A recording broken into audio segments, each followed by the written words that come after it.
Ngayon, document naman natin yung paggawa ng soil mix natin. Ito yung raised bed natin.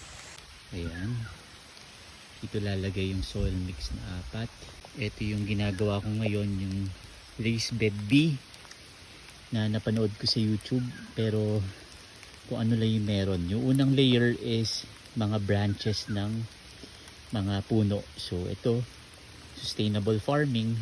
Kung ano lang yung mga nakakalat, nalaglag na branches, yun yung ilalagay natin sa raised bed natin. Tulad nito, hindi ko alam yung mga yan.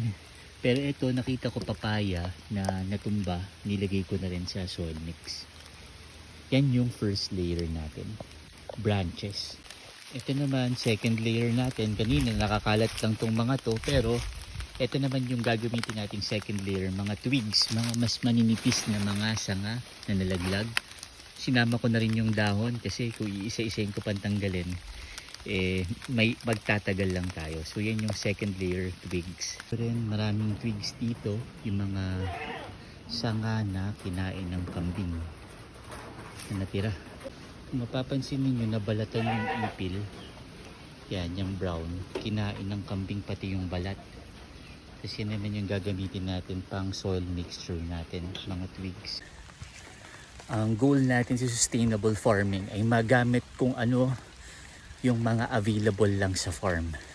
Tulad nito, kinain na ng kambing yung mga dahon, yung mga sanga naman, yan ang ilalagay natin sa plant bed natin as soil mixture. Second layer, mga twigs. Twigs para maisingit natin sa branches na malalaki. Ayan.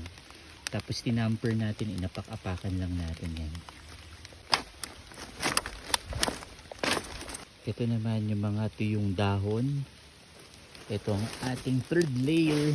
Bubuhos natin dito sa raised bed.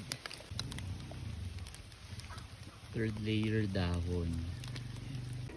Ito naman yung mga tuyong dumi ng kambing. Ito yung next layer na ilalagay natin. Galing siya dito sa goat house. Yan, ang dami pa. Fourth layer, tae ng kambing. Ayan. Ito. Lapit na tayo matapos. Topsoil. Next layer, topsoil. So, nalagay na natin yung topsoil. Isa na lang. Coco peat na lang. Ayan. Ang coco peat natin. Panghuling layer. Ayan. Natapos na rin ang ating raised bed B. Ito yung pantatakip natin sa raised bed. Mga dahon ng saging. So, within the farm pa rin yung pantakip. Ayan. Binasa natin.